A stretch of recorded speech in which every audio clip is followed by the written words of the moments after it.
गोरेगाव पत्राचाळ घोटाळा या संदर्भात ईडीने एक चार्जशीट दाखल केली। त्या चार्जशीट मध्ये मुख्यमंत्री तत्कालीन मुख्यमंत्री विलासराव देशमुख यांनी 3 सप्टेंबर 2007 रोजी संजय राऊतचा पुढाकाराने बैठक घेतली होती, त्याचा उल्लेख आहे। ईडीचा चार्जशीट मध्ये आणखीन एक उल्लेख आहे की संजय राऊत यांच्या पुढाकाराने 12 ऑगस्ट 2006 रोजी तत्कालीन कृषी मंत्री शरद पवार यांच्या नेतृत्वाखाली पण एक बैठक झाली होती।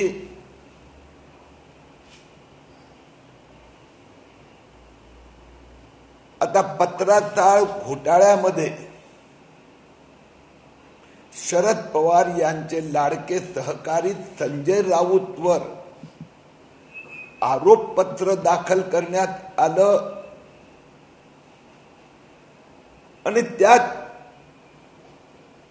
या पत्राचाळचा जो प्रकल्प आहे त्यांना चालना देण्यासाठी संजय राऊतनी जे पॉलिटिकल लायझनिंग केलं आणि त्यांना शरद पवार असो की तत्कालीन मुख्यमंत्री असो त्यांनी बैठका आयोजित केला। आता पत्राचाळ प्रकल्पासाठी बैठका आयोजित झाल्या आणि ह्या पत्राचाळ प्रकल्पाचे HDIL पवार साहेब स्पष्टीकरण देत आहेत की माझी चौकशी करा। शरद पवारांची चौकशी कोणीच मागितली तशी नाही, ईडीचा चार्जशीट मध्ये पण उल्लेख नाही। परंतु जर महाराष्ट्राच्या जनतेच्या मनात एक प्रश्न उपस्थित होतो की शरद पवार किंवा NCP हे HDIL चे जे मालक आहे राकेश वाधवान, ज्याच्यामुळे हा घोटाळा झाला, राकेश वाधवान आणि प्रवीण राऊत पार्टनर आणि आशीर्वाद संजय राऊतचे आणि त्या संजय राऊत आणि राकेश वाधवानला आशीर्वाद शरद पवारांचे असे जर कोणी प्रश्न विचारला तर एवढी आरडाओरड करण्याची आवश्यकता काय आहे? मला जेलमध्ये टाका, माझी चौकशी करा। चौकशी नाही, चौकशी आधीच झालेली आहे, त्याचं उत्तर का अजूनपर्यंत शरद पवारांनी नाही दिला? शरद पवार आणि राकेश वाधवानांचे संबंध काय? माझा प्रश्न शरद पवारांना आहे, हे तेच राकेश वाधवान आहे ज्याची ईडी एप्रिल 2020 मध्ये ज्यांना शोधत होते त्यावेळी ह्याच शरद पवार साहेबांच्या NCPचे गृहमंत्री तत्कालीन अनिल देशमुख, गृह सचिव अमिताभ गुप्तानी स्वतःचा लेटर हेडवर लिहून दिलं, खंडाळावरून महाबळेश्वरला रवाना होण्यासाठी मदत केली। हे महाराष्ट्राचा NCP शरद पवारांचा आशीर्वाद असलेल्या सरकारने केली होती। ज्यावेळी ईडी शोधत होती, ईडीने महाराष्ट्र पोलिसांना सांगितलं होतं वी वॉन्ट राकेश वाधवान, तर त्यांना पोलिसांचा ताफा देऊन हे ते HDIL आहे कोविड काळात राकेश वाधवान यांचा परिवार आता अनधिकृत हॉस्पिटलमध्ये भांडूप ड्रीम मॉल मध्ये आग लागली, अनेक पेशंट मृत्यू पावले. हे त्याच राकेश वाधवांचा प्रकल्प, त्यांचाच परिवाराचा हॉस्पिटल. शरद पवार साहेब त्याच परिसरात त्याच राकेश वाधवान, तिथे पवार पब्लिक स्कूल आहे. आम्हाला कुणावर आरोप करायचा नाहीये, पण निश्चितपणे पवार साहेबांनी ह्याची पण स्पष्टता करावी की राकेश वाधवांवर एवढी मेहरबानी का.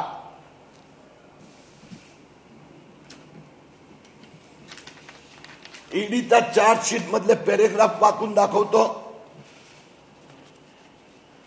That on 12th August 2006, Honorable Union Agriculture Minister Manjit Sharad Pawar had desired a discussion regarding redevelopment schemes for Siddharth Nagar, economic weaker section, row houses, tenements at Goregaon.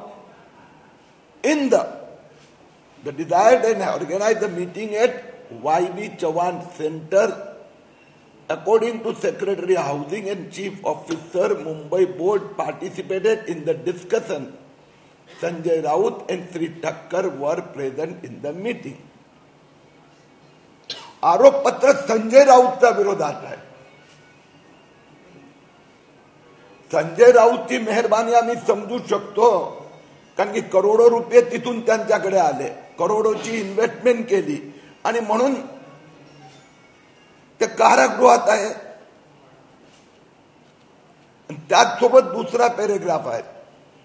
Besides the above, Sri Sanjay Raut also participated in the chamber meeting called by then Chief Minister Maharashtra on the aforesaid project, which was held on 3rd September 2007. Thereafter, shareholding pattern and structure of Guru Ashish Construction Private Limited was changed by the existing earlier shareholders, and entry of Praveen Raut and Rakesh Wadhwan and Sarang Wadhwan took place.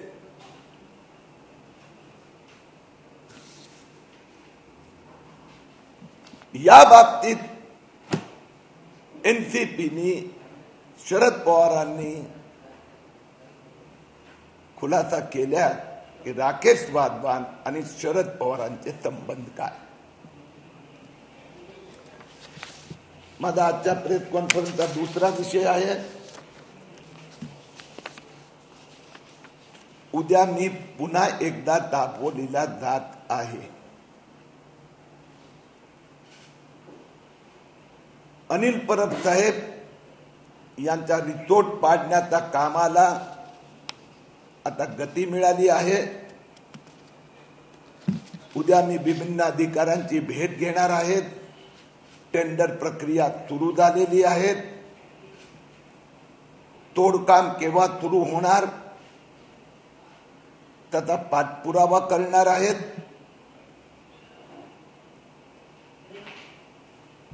Anil Parab साहेबांना पुन्हा माझा एक प्रश्न आहे. Mahavitaran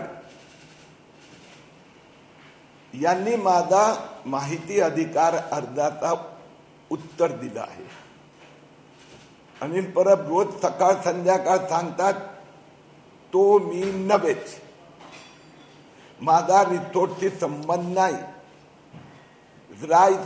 Sai resort माझा नाही. परब साहेब खोटं बोलताना तो थोडं खरं बोलत जा. अनिल परबचा आज साई रिसोर्टशी संबंध नाही हे खरं आहे, परंतु तो रिसोर्ट तुम्ही बांधला हे हकीकत आहे. अनिल परब सांगतात की सदानंद कदम त्याचा मालक आहे. ही वास्तविकता आहे, पण सदानंद कदम म्हणतात की 21 मार्च 2021 रोजी हा रिसोर्ट मी अनिल परब कडून विकत घेतला, हे सत्य आहे. आता महावितरणनी पण हे स्पष्टपणे म्हटलं आहे. महामंत्र वितरणाला आम्ही प्रश्न विचारला होता की हे रिसोर्ट बांधण्यासाठी वीज कनेक्शन साठी अर्ज कोणी केला होता. महावितरणने लिहून दिलाय यासाठीचा अर्ज अनिल परब यांनी केला होता. महावितरणाने म्हटलं आहे की अनिल दत्तात्रय परब यांच्या नावे घेण्यात आलेले वीज मीटर याचा नंबर आहे, म्हणजे ग्राहक क्रमांक नंबर 215570011932 आणि अनिल परब यांच्या द्वारा जे मीटर घेण्यात आलं, कनेक्शन घेण्यात आलं 5 मार्च 2020 रोजी, ते साई रिसोर्टला लावण्यात आलं. महावितरणाने आम्हाला त्यांच्या बिलाचा प्रती पण दिल्या आहेत. महावितरणने पुढे म्हटलं आहे की 4 मार्च 2021 रोजी ही वीज जोडणी, वीज कनेक्शन हे सदानंद कदम यांच्या नावाने ट्रान्सफर करण्यात आलं. महावितरणाने हेही म्हटलं आहे की अनिल परबनी जो अर्ज केला होता मार्च 2020 मध्ये, त्यात म्हटलं होतं मला इथे रिसोर्ट बांधायचं आहे, इथे बांधकाम करायचं आहे आणि त्यासाठी 3 फेज वीज कनेक्शन देण्यात आलं. आता अनिल परब अजूनही म्हणणार की रिसोर्ट त्यांचा नव्हता, रिसोर्ट त्यांनी बांधला नव्हता. महावितरणाने हे फर्जी कागदात फोर्जरी केली आहे.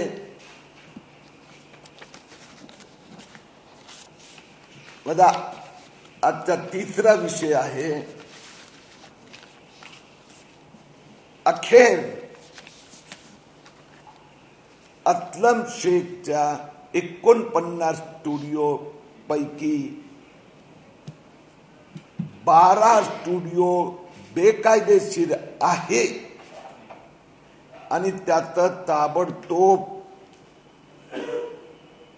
तोडकाम करावं असा आदेश आता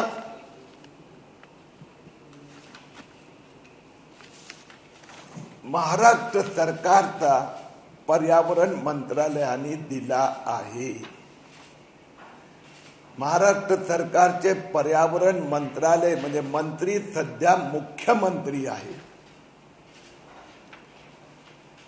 आता तो आदेश देण्यात आला आणि त्यात स्पष्ट म्हटलं आहे की हे स्टुडिओ 3 कंपन्यांनी अर्ज केला होता. Bhatia studio, expression studio, Balaji films, 12 studio बांधले आहेत आणि त्यात लिहिलं आहे की आम्ही तात्पुरती परमिशन फक्त 6 महिन्यासाठी दिली होती आणि ती फक्त फिल्म शूटिंगसाठी तात्पुरते सेट, जसे गेटवे ऑफ इंडिया असो, न्यू मरीन लाईन्स असो, तिथे ज्या प्रकाराने ही परमिशन बॅनर लावण्यासाठी सेट तशी परमिशन दिली होती, पण आता यांनी तर मोठे स्टुडिओज बांधले आहेत आणि म्हणून त्यांनी हे स्टुडिओ ताबडतोब तिथून काढावे याचा आदेश 2 दिवसापूर्वी एकनाथ शिंदे साहेब यांच्या मंत्रालयाने हे आदेश दिले आहे. 2 स्टुडिओ तुटले, 12 आणखीन तोडण्याचे आदेश आले. बाकी जे स्टुडिओ आहेत ते पण अनधिकृत आहेत, त्याची चौकशी सुरू आहे. म्हणजे मी 3 विषय हातात घेतले होते. संजय राऊत कारनामे बदल आणखीन काही दिवसांनी पुढच्या आठवड्यात मी आणखीन काही डॉक्युमेंट आपल्या समक्ष ठेवणार आहे. अनिल परब त्यांचे ट्विन रिसोर्ट पाडण्याची प्रक्रिया सुरू झालेली आहे. अस्लम शेख यांनी आदित्य ठाकरे पर्यावरण त्यावेळीचे मंत्री यांच्या कृपेने जे 49 बेकायदेशीर स्टुडिओ 1000 कोटीचा घोटाळा केला, असे 3 विषय मी आपल्या समक्ष मांडले आहे. पाठपुरावा तुम्ही करत होते एका विषयावर, प्रताप सरनाईक त्यांच्या केसमध्ये आता ईओडब्ल्यू ने क्लोजर रिपोर्ट दिलाय आणि त्यामुळे त्यांच्या विरुद्ध जी ईडीची केस आहे तीही बंद पडू शकते, तीही बंद होणार. आता त्यासाठी तुम्ही कोर्टात काही अर्ज करणार आहात का किंवा कोर्टात जाणार आहात? प्रताप सरनाईकचा जो सध्याचा आदेश आलेला आहे तो क्लोजर रिपोर्ट उद्धव ठाकरे सरकारने केला होता. त्या संबंधात आता कोर्टात प्रक्रिया सुरू आहे. तसं आपणच म्हटलं आज पण कोर्टात सुनावणी सुरू आहे आणि त्या संदर्भात जे सध्याची राज्य सरकार आहे त्यांनी आपली भूमिका मांडायची आहे. आजचं पण जे ईडीचा अर्ज होता त्यात त्यांनी तेच म्हटलं आहे. तर आता मी भारतीय जनता पार्टीचा एक सामान्य कार्यकर्ता आहे. आमचे नेते महाराष्ट्राचे देवेंद्र फडणवीस आहेत. उपमुख्यमंत्री देवेंद्र फडणवीस आणि मुख्यमंत्री एकनाथ शिंदे योग्य वेळेला त्या संबंधीचा खुलासा करणार. नारायण राणे यांच्या घरावर आता अनधिकृत बांधकाम आहे त्यामुळे ते तिकडे बुलडोजर करणार आहे. तर मनीषा कायदे यांनी सांगितले की तुम्ही जे दापोलीला आठवडा घेऊन जाणार आहात ते तिकडे घेऊन जा. मला काही वेळेस हसायला येते. हे ज्यावेळी सांगत होते त्यावेळी आपण म्हणजे महाराष्ट्राची जनता त्यांना प्रश्न विचारू इच्छित होती. त्यांना हा प्रश्न विचारायचा अधिकार कुठून प्राप्त झाला? ज्या वेळेला त्यांचे नेते अनिल परब कोविड काळात त्यांनी ट्विन रिसोर्ट बांधले, त्यातला तोडण्याचा आदेश 31 जानेवारी 2022 रोजी देण्यात आला आणि तो आदेश महाराष्ट्र सरकार केंद्र सरकार दोन्हींनी दिला. मग यांनी काय केलं त्यावेळेला?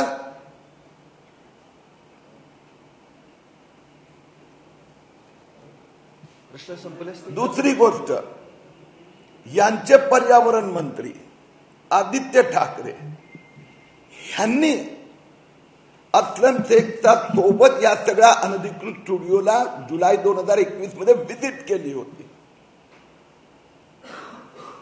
आदित्य ठाकरे यांच्या पर्यावरण मंत्रालयाने यांना बेकायदेशीररित्या परमिशन दिली होती फेब्रुवारी 2021 मध्ये. त्यावेळीची जी महापालिका ठाकरे साहेबांची शिवसेना त्याच्यात त्यांचा कब्जा होता, त्यांनी या स्टुडिओना 3 वर्ष अनधिकृत एक्सटेन्शन दिलं होतं. टेम्पररी परवानगी 12 स्टुडिओला, प्रत्यक्षात 49 स्टुडिओ. त्यावेळी हे कुठे गेले होते?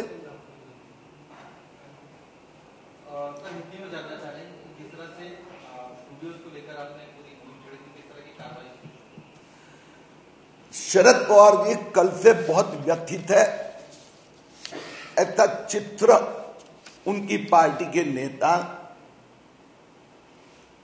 संजय राउत के ऊपर चार्जशीट दाखल हुई तो ये जो व्यथा है, दुख है, वो शरद पवार की मीटिंग का उल्लेख है उसके कारण है या एनसीपी के सहयोगी शरद पवार जी के निकटतम राजकीय ने ही संजय राउत के ऊपर चार्जशीट दाखल होने के बाद अब संजय राउत के बाहर आने के रास्ते ही बंद हो गए हैं, उसके कारण वो व्यथित है। और ईडी की चार्जशीट में स्पष्ट उल्लेख है कि शरद पवार जी ने 12 अगस्त 2006 को मीटिंग ली थी। उस समय के मुख्यमंत्री ने 3 सितंबर 2007 को बैठक ली थी। दोनों मीटिंग संजय राउत के कारण हुई थी। ईडी की चार्जशीट संजय राउत पे है। लेकिन मैं शरद पवार जी से प्रश्न पूछना चाहता हूं कि यही वह राकेश वाधवान है जिसको अप्रैल 2020 में ईडी उसको ढूंढ रही थी। तब शरद पवार जी के गृह मंत्रालय ने उनको भगाने के लिए पुलिस प्रोटेक्शन दिया था। शरद पवार जी ये वही राकेश वाधवान है कि कोविड में राकेश वाधवान के परिवार के अस्पताल में आग लगी, डजन कोविड पेशेंट मृत्यु, उसके बाद में भी कोई कार्रवाई नहीं हुई थी। पवार साहब, आपके और राकेश वाधवान के संबंध के बारे में स्पष्टता करें।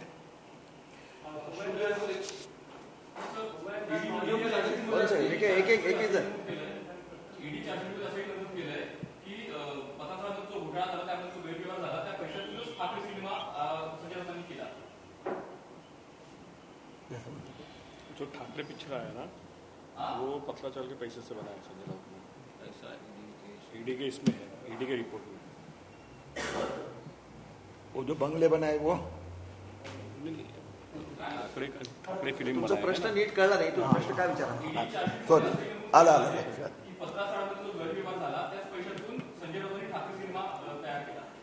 ठाकरे हा ठाकरे सिनेमा तयार केला।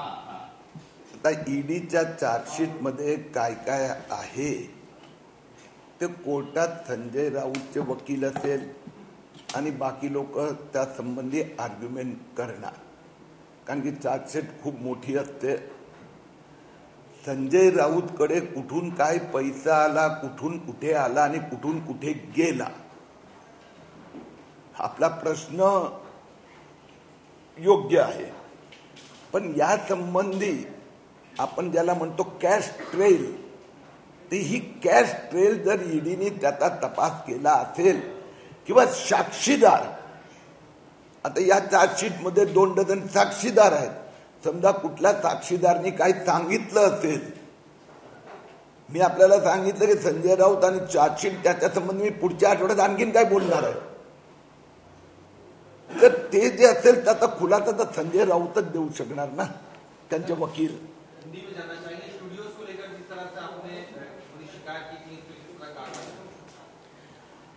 आखिर में आदित्य ठाकरे जी के आशीर्वाद से असलम शेख जी ने जो 1000 करोड़ के अनधिकृत स्टूडियो मड़ में बनाए, उसको वो गैर कानूनी है और उसके तोड़ने की प्रक्रिया शुरू हो चुकी है। महाराष्ट्र सरकार ने, वर्तमान महाराष्ट्र सरकार ने, वर्तमान जो पर्यावरण मंत्री है मुख्यमंत्री एकनाथ शिंदे जी ने 2021 में जो पर्यावरण मंत्री थे आदित्य ठाकरे जी ने, उनके मंत्रालय ने जो मड़ में गैर कानूनी रिसोर्ट बनाने की परमिशन दी थी, उसको रद्द किया है। Expression studio, Bhatia studio, Balaji studio, इन्होंने 12 स्टूडियो बनाए थे, वो गैर कानूनी थे और मुंबई महापालिका और पूर्व और उपनगर जिलाधिकारी ने उसको ताबड़तोड़ हटाने का काम शुरू करना चाहिए, ऐसे शिंदे फडणवीस सरकार के पर्यावरण मंत्रालय ने आदेश दिया है।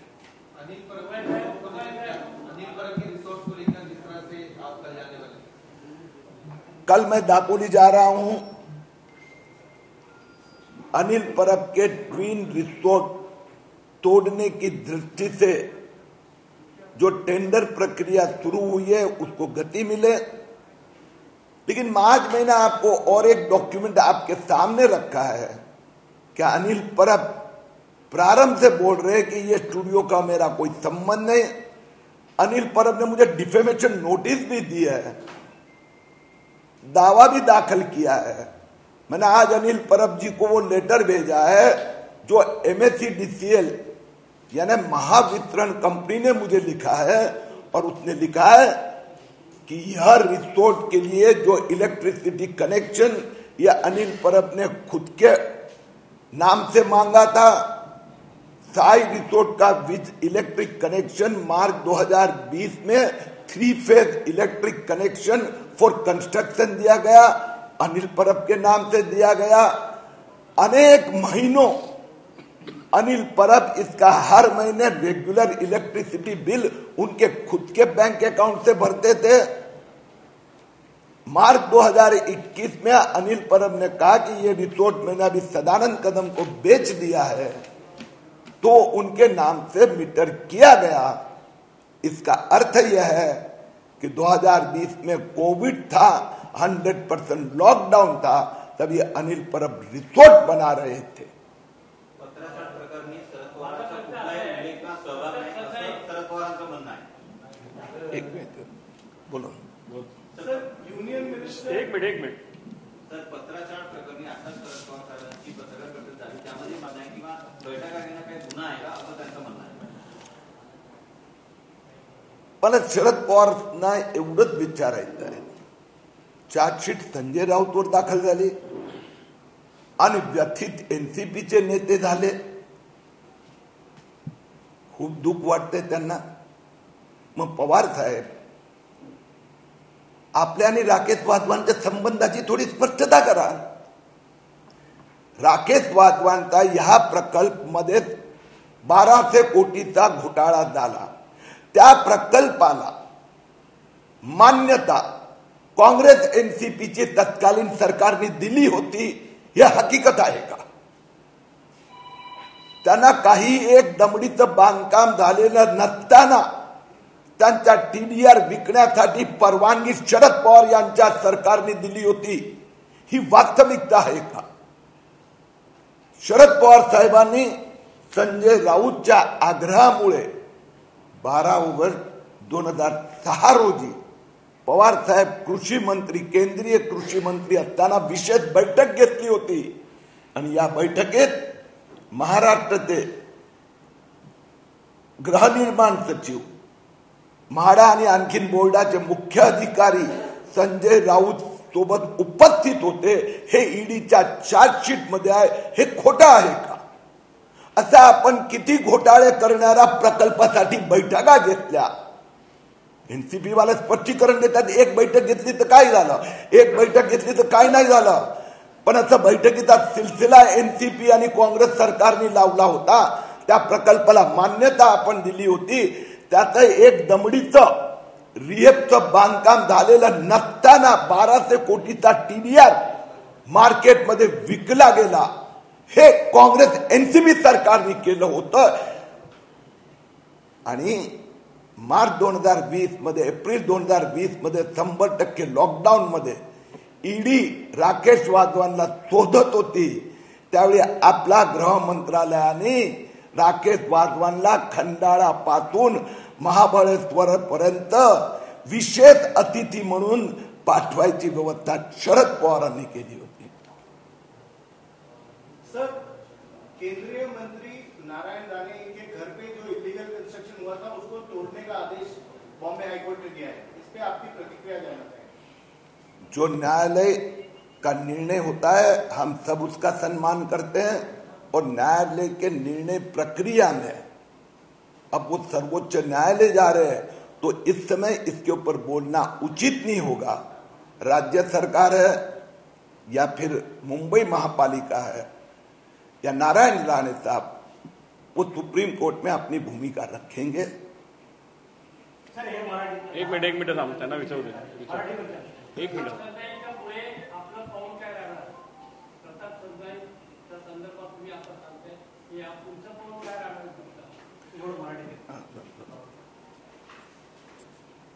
नारायण राणे प्रकरणात आता ते सर्वोच्च अदालतमध्ये जात आहेत।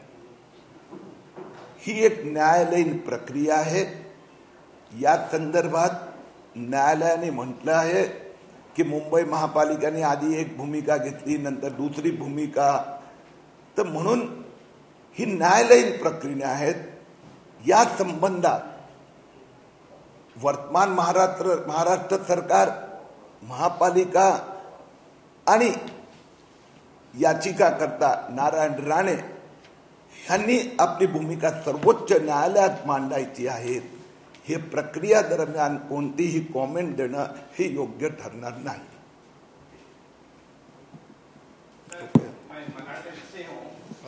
एक मिनट 2 मिनट रुक जाइए, बैठिए. शिंदेगड आणि ठाकरे गटामध्ये सध्या आपण बघतोय दसरा मेळाव्यावरून सामना पाहायला मिळतोय.